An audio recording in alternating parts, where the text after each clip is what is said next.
Vou bater um papo com a deputada federal Perpétua Almeida, do PCdoB. Ontem você acompanhou nos nossos telejornais a decisão no Senado da matéria referente aos soldados da borracha. Também você pôde assistir a belíssima reportagem do jornalista Wesley Moraes sobre a BR-364 e os trechos alagados. Grande reportagem, inclusive. Para mim, essa aí está concorrendo ao Chalu Bilhete, a todos os prêmios de jornalismo aí desse ano, viu? Wesley Moraes e grande equipe da TV Gazeta. E eu vou bater um papo com a deputada Perpétua Almeida sobre esse tema. Muita gente vem se questionando o seguinte: bem, o Rio Madeira entrou num momento estável, as águas começam mesmo que vagarosamente a baixar, e o que todo mundo comenta agora é o seguinte: e quando as águas baixarem, como vai ficar essa estrada? Quais são as ações que os nossos parlamentares estão tomando para acelerar o processo de reconstrução dessa estrada e também de tomar as medidas cabíveis para que no ano que vem isso não volte a acontecer? Será preciso aumentar, digamos assim, a altura da estrada, como foi feito em alguns trechos da própria BR-364, ali após a cidade de Nova Mutum, Paraná? Enfim, deputada, boa noite. Boa noite, Alain. Tudo bem? Tudo bom? A senhora esteve lá quantas vezes visitando os trechos alagados, deputada? Rapaz, Alain, hoje está fazendo uma semana que eu desci ali naquela região, num dos trechos alagados. Eu acordei quarta-feira com aquela preocupação da situação toda, porque eu estou acompanhando essa situação da cheia do Madeira desde fevereiro. Direto com o governador Tião Viana, com a sala de situação do Estado, que está acompanhando os acontecimentos dentro do Estado de Rondônia. Então, quarta-feira eu acordei e disse: olha, eu quero ir lá ver a situação dos nossos caminhoneiros. Liguei para o ministro da Defesa, pedi um apoio de helicóptero lá na região, liguei para o general Novaes, que está cuidando de toda a equipe que está acompanhando a situação da cheia do Madeira, liguei para os empresários daqui do Acre, da área da construção civil, da turma dos supermercados, a turma do combustível, todo o pessoal que está abastecendo o Estado. Combinei com eles, eles saíram daqui no aviãozinho e fomos a Porto Velho, na quinta-feira. Lá reunimos Defesa Civil, DENIT, o pessoal da Defesa Civil Nacional do Acre de Rondônia, com o general Novaes, representantes do Ministério do Transporte também, e lá discutimos alternativas para que os caminhões pudessem passar em vários trechos. O governo do estado fez portos lá dentro de Rondônia. Nós estamos com mais de 15 homens lá da Defesa Civil nossa também, e estamos com muitas máquinas lá para poder ajudar nesse procedimento. Eu estou acompanhando isso desde o início lá. E aí, quinta-feira, liguei para o senador Jorge Viana e para o senador Aníbal, que tinha 2 vagas dentro do helicóptero, se eles queriam me acompanhar. Levei os empresários acrianos lá na região, descemos lá, nos encontramos com os caminhoneiros. Por que era importante levar os empresários? O governador Tião Viana já tinha ido lá, em outro trecho, já tinha descido lá com outros empresários do Acre. Eu levei um outro grupo também responsável pelo abastecimento. Porque isso é um momento de sofrimento e de dor que o Estado está tendo. Porque você para, é como se parasse muita coisa. Por exemplo, a construção civil, que depende de ferros, depende de brita, nada disso está chegando. Cimento, nada disso está chegando no Estado. Então, os empresários, alguns querem demitir. Então, era importante eles irem lá e ver o esforço que o governo do Estado está fazendo com a União para não deixar o Acre desabastecido totalmente.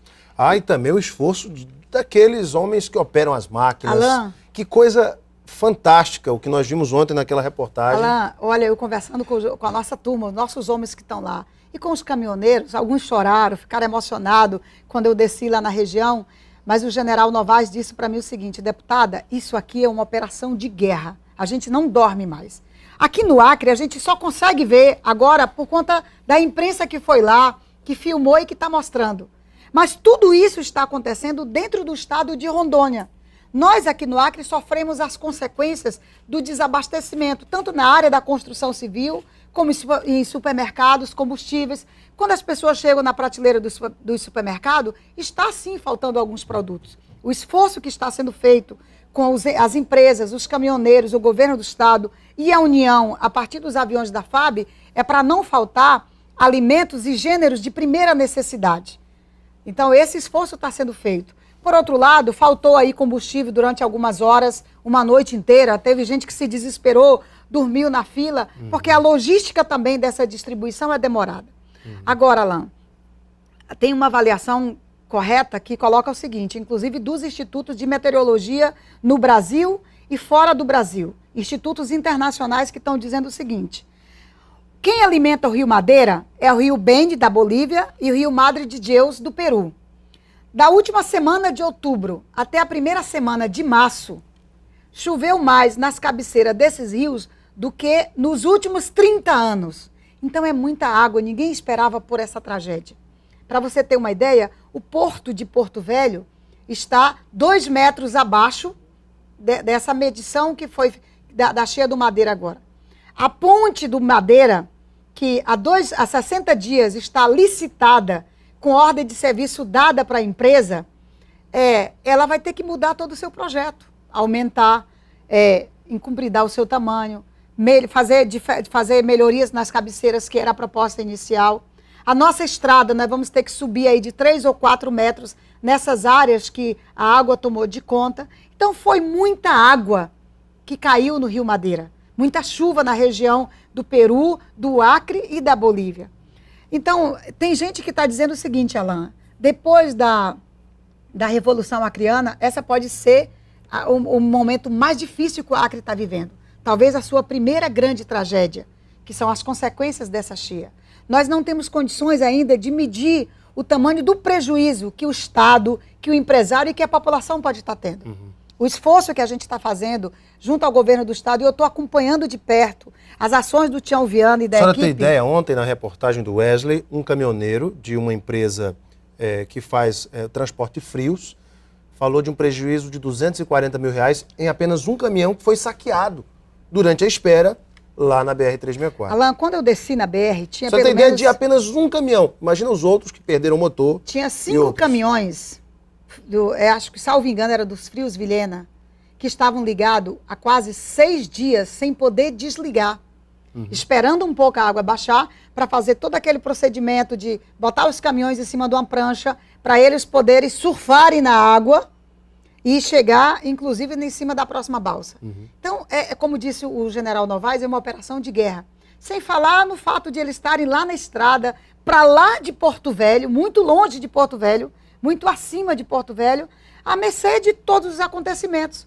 E o Estado está lá tentando ajudar, o governo de Rondônia também, e o governo federal também. Então, Alain, a gente precisa compreender que é um momento de tragédia que a gente está vivendo nessa região do Madeira. Deputada, nas reuniões que a senhora teve com o DENIT e com o Ministério do Transporte, as ações serão imediatas após a baixa das águas? As ações já estão acontecendo, Alain. De recuperação, eu digo, das estradas? Então, já está tendo uma ação, porque o que disse o ministro Mercadante quando nós fomos na reunião da Casa Civil? Parte da bancada foi lá com o ministro Mercadante e fomos também com o ministro do Transportes e DENIT. Ações já estão sendo feitas agora. Um reforço. O ministro do Transporte e o Mercadante disse assim, para nós não tem preço. Nós temos que correr lá e socorrer todo mundo. É isso que está sendo feito.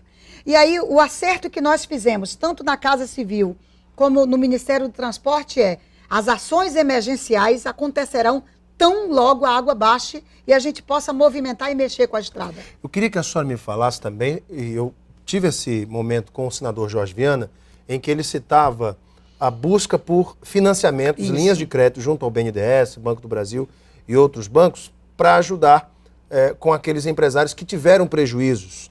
Como é que está esse processo também? Alain, na Casa Civil nós tratamos desse assunto, de um financiamento especial via BNDES, via Banco do Brasil, para que a gente pudesse prestar socorro agora para os empresários que estão no prejuízo. Porque o Estado, no mês de março, pedaço de fevereiro e abril, talvez não tenha ICMS, não vai ter arrecadação da maioria desses empresários. Isso é um prejuízo para o Estado, é dinheiro que deixa de entrar no caixa do Estado. E aí discutimos também a possibilidade da presidenta Dilma baixar uma medida provisória com todas as ações emergenciais que precisam ser feitas na região do Acre e de Rondônia. Entrando aí o reparo imediato na estrada, a construção da ponte do Madeira imediatamente, tão logo a água baixe, e esses financiamentos dos bancos de fomento e mais Banco do Brasil, BASA, Caixa Econômica, para poder socorrer os nossos empresários para que a gente continue movimentando a economia do Estado. Porque o baque é muito grande na nossa economia lá. Rondônia está dizendo que passa de 1 bilhão o prejuízo. O Acre não contabilizou ainda tudo isso, mas os nossos já passam aí de 300 a 400 milhões de reais. Deputada, a senhora citou ainda há pouco a questão da falta de combustíveis. Uma verdadeira operação de guerra também foi montada e o deputado Eduardo Farias, que é do seu PCdoB, me falava aqui da alternativa de se utilizar as hidrovias e da construção de novos portos, seja em Sena Madureira ou em Porto Acre, até mesmo em Boca do Acre, no Amazonas. Ele conversou com a senhora a respeito disso? Conversou e eu fiquei encantada, inclusive, com a proposta do deputado Eduardo Farias, porque eu não alcancei mais aqui em Rio Branco as hidrovias funcionando.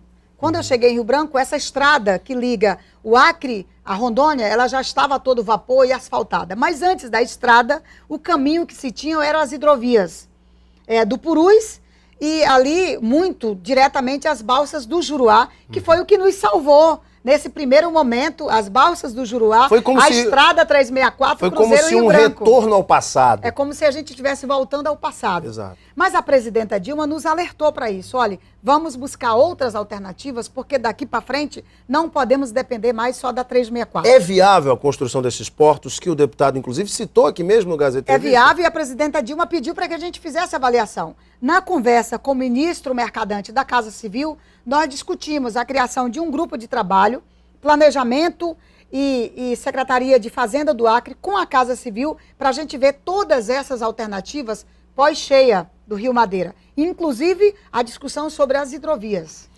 Gente, eu quero falar no próximo bloco sobre soldados da borracha. Parece que agora a coisa resolveu de vez. Muito bem.